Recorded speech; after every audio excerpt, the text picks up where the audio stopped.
By the time my son and his wife came back from their ski trip to Whistler, the locks had already been changed, the paperwork had already been signed, and the only thing waiting for them on the front porch was a letter from my lawyer.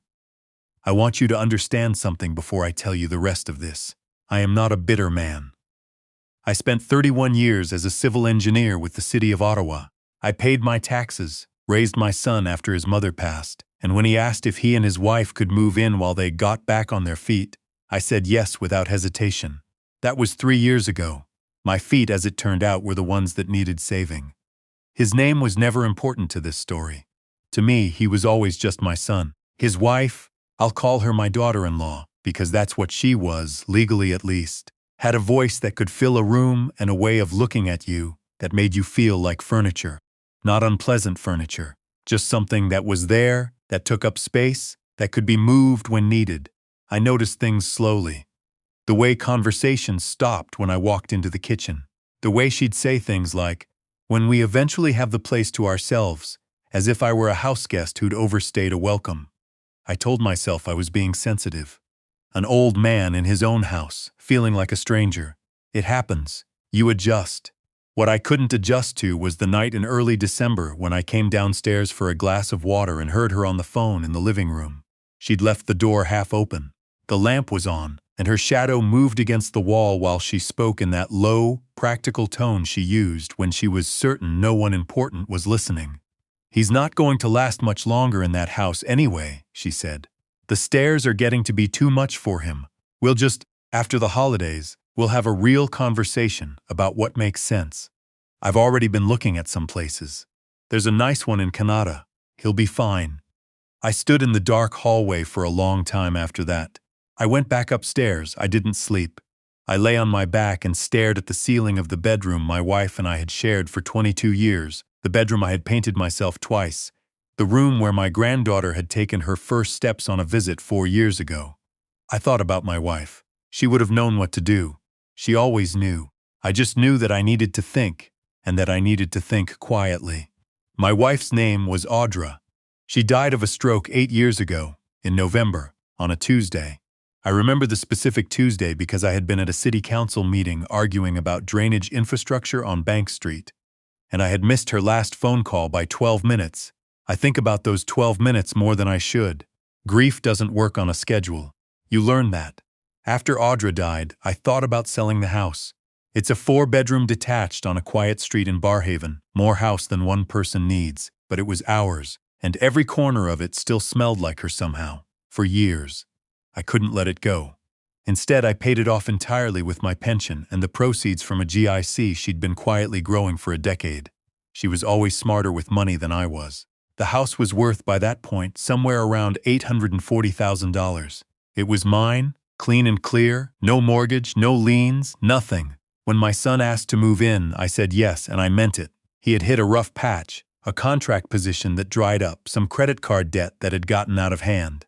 I didn't ask for rent. He was my son. His wife had a job at a marketing agency downtown, remote mostly, and she was pleasant enough at the beginning. She made a good risotto. She remembered my thought we'd work it out. The first full year was fine. The second year, things shifted in ways I couldn't name. My son started working longer hours, or said he was. His wife started making decisions about the house. New curtains in the kitchen, a different arrangement of the living room furniture, a comment at dinner one night about how this place could really use an update. I said nothing. I told myself they were making it their home too, and that was reasonable. Reasonable is something I used to be very good at. But I am also, in the quietest part of myself, an engineer. I look at structures. I look at load-bearing walls.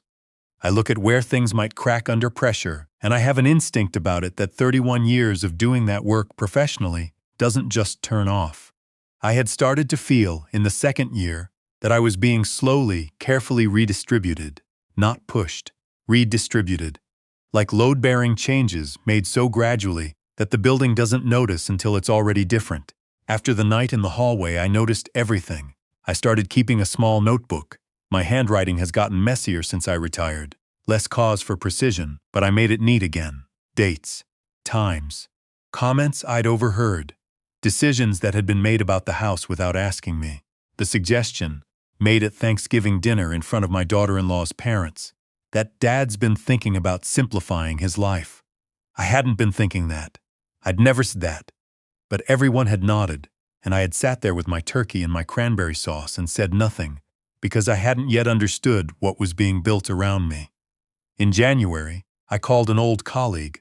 We'd worked together for years before he moved to the private sector, structural consulting, then real estate development.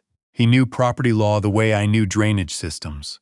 Over coffee at a Tim Hortons on Merivale Road, I explained the situation plainly. He listened without interrupting, which is why I'd always respected him. He said, "The house is in your name alone?" I said, "Yes." He said, "And you're 68 years old and in good health?" I said my knees were a problem, but otherwise yes. He said, "Then you have more options than you think." That conversation lasted 2 hours. By the end of it, I had the name of an estate lawyer in the glebe, a general sense of what I was going to do, and the particular kind of calm that comes not from things being resolved, but from having a plan. I drove home in the February dark and made myself dinner, and watched the news and said goodnight to my son and his wife as if nothing had changed. Nothing had changed for them. For me, everything had. Over the next 6 weeks, I met with the estate lawyer 3 times. She was a small, precise woman who had been practicing for 26 years, and who had clearly heard every variety of family complication imaginable. She did not express surprise at anything I told her. She made notes, asked clarifying questions, and once, when I described the night in the hallway, she set down her pen and looked at me directly and said, "People underestimate their parents. It's one of the most consistent things I see in this work." I updated my will entirely. My son was removed as primary beneficiary. A trust was established. The house was to be listed for sale. The proceeds divided between 2 charities Audra had cared about, and a registered education savings plan for my granddaughter, who was 7 and had nothing to do with any of this. I also retained a property management company to handle the sale and a real estate agent through a different firm than the one my daughter-in-law had once casually mentioned knowing someone at. I want to be clear about something. I did not do this out of anger. Anger is quick and hot, and it makes you sloppy. What I felt, sitting in that lawyer's office in the glebe while the March sleet hit the window, was something more like sorrow. Sorrow that it had come to this. Sorrow that the son I had raised, the boy who used to fall asleep on the drive home from hockey practice, and who cried at his mother's funeral with a grief that looked exactly like mine. That son was somewhere inside this situation, and I wasn't sure anymore how much of it was his idea and how much was hers, and how much of that distinction even mattered. My lawyer advised me to say nothing to them until the listing was active, not because I was required to, but because she had seen enough of these situations to know that confrontation before the facts are established gives people time to complicate things. I am not by nature a secretive person. Those 6 weeks were among the hardest things I've done. Harder than the drainage project on Rideau Street. Harder than the grief, in some ways, because grief is a thing that happens to you, and this was a thing I was doing deliberately in silence, while making small talk over dinner. The listing went active on a Thursday in late March. I was not home. I had driven to my sister's place in Kingston for the week, told my son it was a visit long overdue, which was true. My sister is 72 and has strong opinions about everything, and makes the best butter tarts I have ever eaten in my life. And being at her kitchen table that week felt like standing on solid ground after a long time on ice. The real estate agent sent me photos the day the sign went up. It was one of those early spring days that Ottawa gets sometimes, where the sky is completely clear and the light has a particular quality, sharp and clean, that makes everything look like it means something. The sign was at the end of the driveway, white and red.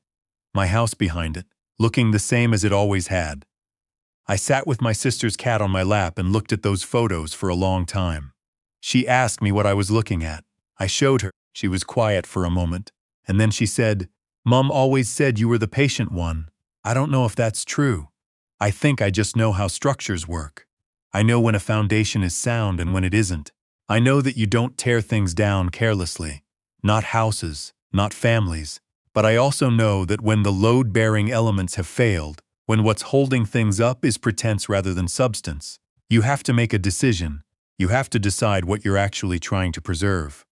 My son called me the following Sunday. He didn't say hello in the usual way. There was a particular quality to his silence at the start of the call, the kind that means someone is choosing their words carefully, because the words they want to use are not the words they should use.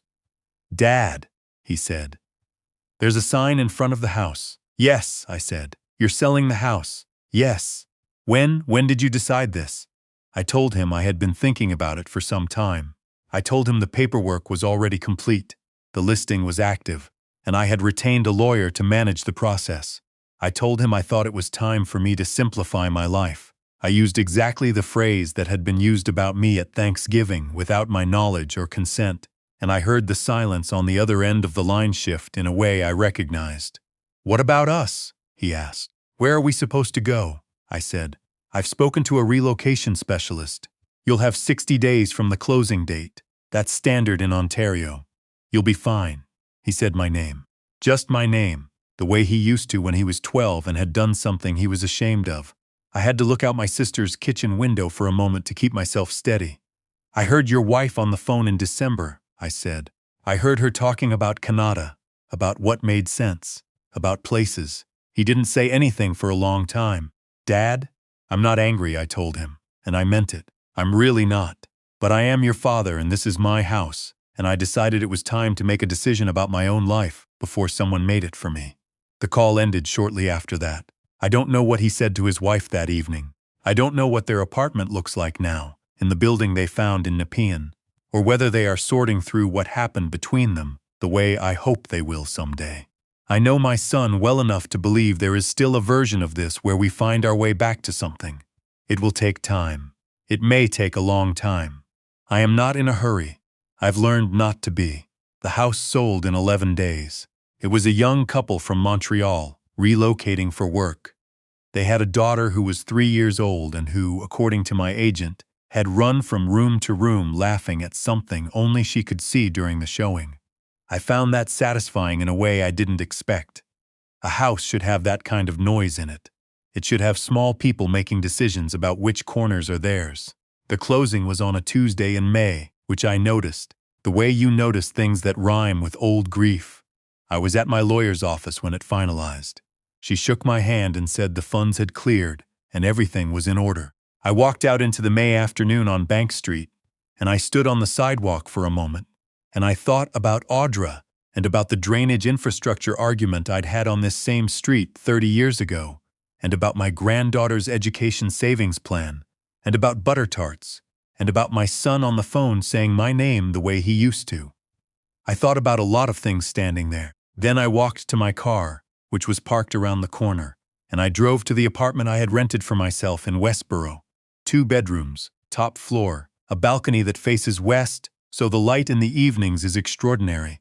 And I made myself a cup of tea, and I sat by the window and I watched the city do what cities do in the last hour of a Tuesday afternoon. My daughter-in-law had been right about one thing. I'll give her that. I had needed to simplify my life, just not in the way she had planned. My granddaughter called me last Saturday. Her father had helped her use the tablet, and she held it too close to her face the way children do, so that most of what I could see was her forehead and one eye and the ceiling behind her. She said she wanted to know if I had a balcony, because her friend at school had a balcony, and you could see a parking lot from it, and it was really interesting. I told her I did have a balcony, and that from mine you could see the river on a clear day. She said, "Can I come see?" I said, "Anytime you want." She said, "Okay, Grandpa," and then told me at considerable length about a book she was reading about marine animals. And I sat on my balcony in the Saturday afternoon light and listened to every word of it, and I thought, this is the thing that was always worth protecting. Not the house, not the equity, not the principle of the thing, though the principle mattered too. This. Right here, a 7-year-old telling me about anglerfish on a Saturday afternoon, while the Ottawa River caught the light in the distance, while my tea went cold on the railing beside me, while I sat in a place that was entirely, uncomplicatedly mine.